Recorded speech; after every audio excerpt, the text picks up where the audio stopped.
Esse vídeo é patrocinado pela Esportes BHS, a melhor loja de artigos esportivos do Brasil. Link no primeiro comentário fixado.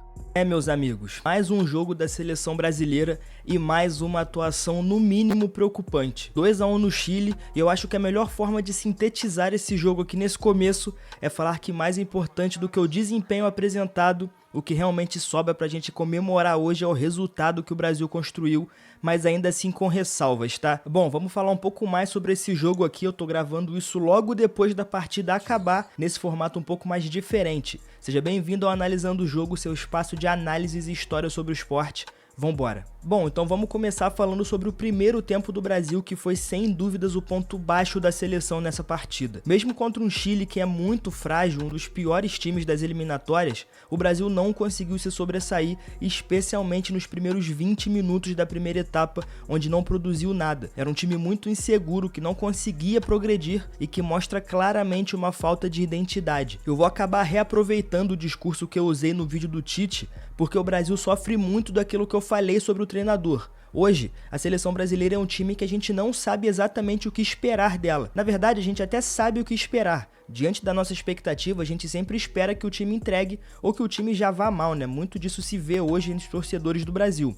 Só que, no entanto, aquilo que a seleção entrega é muito longe do que a gente espera. É um time que não tem uma identidade, a gente não sabe como o Brasil vai atacar, da mesma forma que a gente não sabe como o Brasil vai defender. E essa, pra mim, é a grande crise da seleção brasileira e da CBF hoje. Eu já bati muito nessa tecla em vários vídeos aqui do canal. Eu acho sim que a seleção brasileira não tem a melhor geração da sua história e que não contam com jogadores tão excelentes assim. O André, por exemplo, que foi um jogador que ficou muito exposto nessa última partida, foi eleito o melhor do mês no Wolverhampton, da Inglaterra, time que joga Premier League. O jogador tá conseguindo desempenhar bem lá. Por que será que quando ele chega na seleção brasileira ele não consegue apresentar um bom futebol? E não é só com o André que isso acontece, o próprio Paquetá, o próprio Gerson e muitos outros jogadores, quando chegam e colocam a camisa amarela da seleção brasileira, não conseguem desempenhar. Por isso que eu acho que a crise e o problema do Brasil hoje é muito maior do que apenas convocações questionáveis, sabe? Eu acho que o buraco é muito mais embaixo do que a gente realmente consegue ou do que a gente quer enxergar. E isso pra mim, infelizmente, é uma grande bola de neve que tá longe de acabar. Pelo menos na minha concepção, a seleção brasileira não apresenta uma identidade mesmo desde 2017. Ou pode até apresentar uma identidade, mas muito longe daquilo que a gente tá acostumado a ver com a seleção brasileira. E eu digo desde 2017 porque foi nesse ano que o Tite deu aquela virada de chave de querer transformar a seleção brasileira no Manchester City. Era um time que emulava muito o trabalho do Pep Guardiola na Inglaterra e com isso passou a ficar cada vez mais monótono, cada vez mais previsível e acabou perdendo a Copa do Mundo para a Croácia.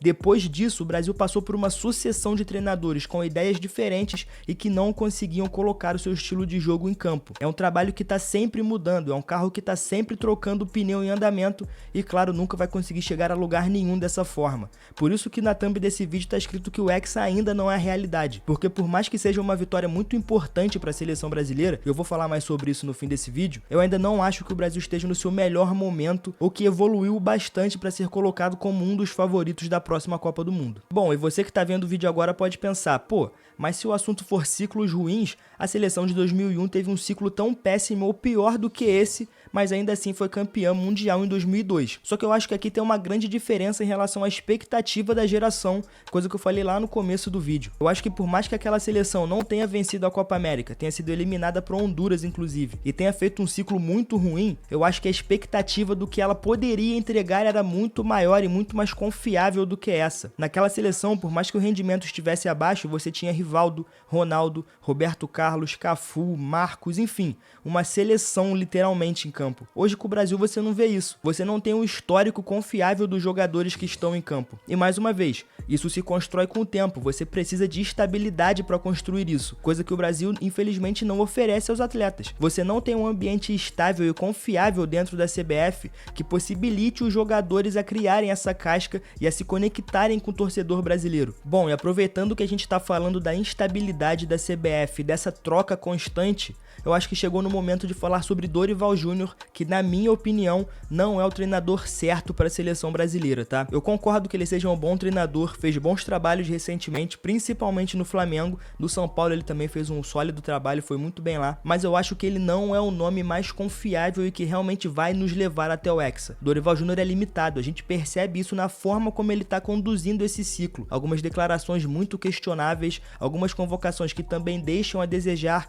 e quando essa convocação acontece ele corta diversos jogadores. Então é um trabalho que a gente não consegue apontar um norte e falar, cara, eu acho que o Dorival vai fazer isso por causa disso, que vai nos levar a isso. Hoje a gente não sabe o que esperar e o que pensar sobre o Dorival Júnior a longo prazo, principalmente, que sempre foi uma pedra no sapato dele. O Dorival Júnior sempre foi um treinador de tiro curto, que entregava bons trabalhos, mas que no longo prazo já começava a ficar questionável.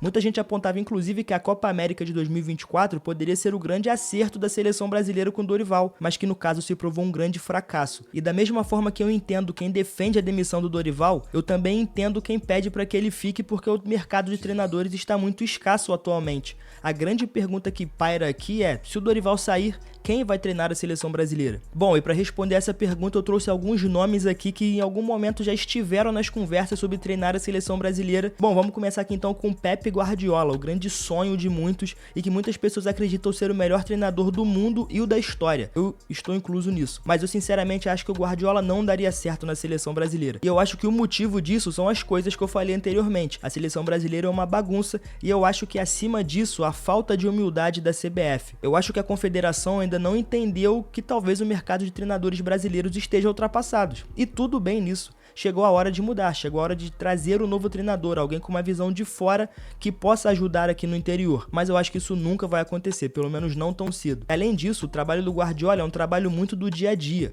O esquema de jogo precisa de repetição a todo momento, e ele não vai ter isso com a seleção brasileira. É um treinador que vai pegar um time de 3 em 3 meses, que vai poder treinar ali por algumas semanas e que a gente vai esperar que o trabalho já seja entregue no próximo jogo, e talvez isso até frustre os torcedores, os jogadores, o treinador e acabe não dando certo. Então acho que o Guardiola pro modelo de time funciona muito bem e, repito, é o melhor treinador da história. Mas eu acho que no modelo de seleção já não fica tão bom pra ele, e isso, claro, não é uma crítica a ele, é só um modelo diferente que eu acho que ele teria que se adaptar muito pra alcançar o melhor dele. Bom, outro nome que eu acho que seria muito interessante pra seleção brasileira, possivelmente o mais interessante na minha opinião, é Jürgen Klopp, o grande rival do Guardiola na Inglaterra. Eu acho que a grande vantagem do alemão em relação ao Guardiola é esse estilo de jogo mais palpável, mais fácil de ser absorvido e que eu acho que funcionaria melhor nesse curto espaço de tempo. Além disso, é importante falar também que o Klopp já pegou times em reconstrução, porque lembremos, quando ele chega no Liverpool, o time estava passando por um processo muito parecido com o da seleção brasileira,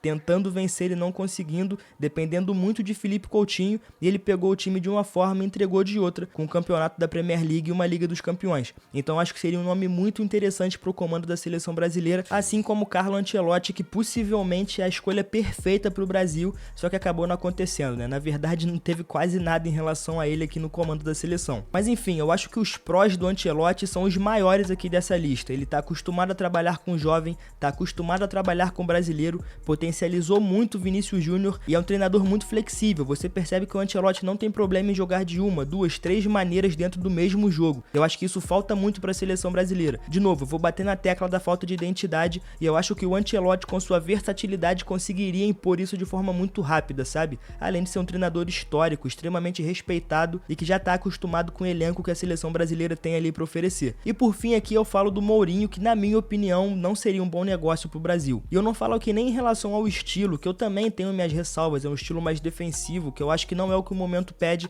mas eu digo mais sobre o momento do Mourinho. Dentre todos esses aqui, claro, com exceção do Klopp que tá aposentado, eu acho que o Mourinho é que vive o pior momento. Ele realmente saiu da primeira prateleira, ele já não está mais à frente dos principais clubes do mundo. Os trabalhos recentes que ele fez já com clubes menores também são questionáveis em certos pontos, então eu acho que ele não é o melhor nome pro Brasil. E eu entendo o torcedor que pede o Mourinho porque a seleção brasileira passa por um momento muito frágil defensivamente, então você trazer na teoria o treinador que mais tem isso no seu currículo é um movimento justo, mas eu acho que dentre todas as opções que eu citei aqui, o Mourinho seria a minha última. Bom, e agora para fechar o vídeo vamos falar sobre as notícias boas da seleção brasileira. Igor Jesus, Abner e Luiz Henrique. Essa é para quem fica fica falando que o futebol brasileiro não presta e só quem tá na Europa pode jogar aqui no Brasil. Isso vai muito de encontro com o que eu falei anteriormente, que o problema não são os jogadores, mas sim tudo que tá acontecendo na CBF, essa falta de estabilidade que tá no ar. Bom, falando agora sobre o Igor Jesus, o gol que ele fez pra mim foi muito importante, tanto pro resultado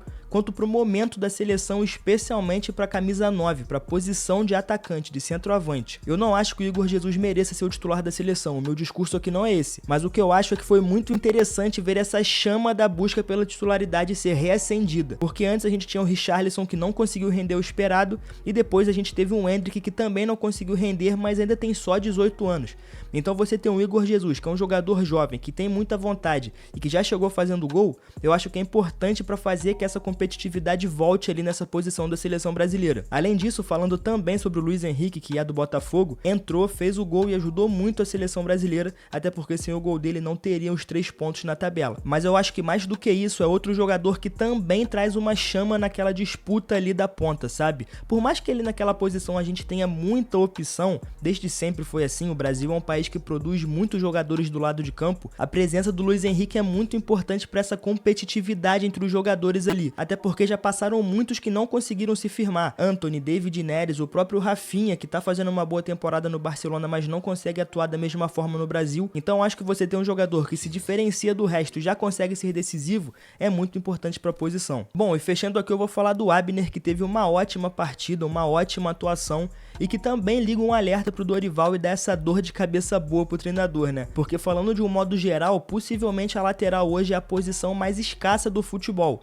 Então é difícil que a gente veja essa rotatividade e essa passagem de bastão, né? Mas eu gostei muito da partida do Abner e acho que ele ser uma dessas opções ali na lateral esquerda é muito importante, algo que eu acho que deveria acontecer do outro lado, porque o Danilo vive um momento muito ruim. Hoje o gol do Chile foi em cima dele mais uma vez, ele deixou o Vargas livre e é um jogador que a gente percebe que já não consegue entregar com a mesma qualidade que já entregou um dia, mas que não tem uma concorrência e uma pessoa confiável ali para que ele passe o bastão.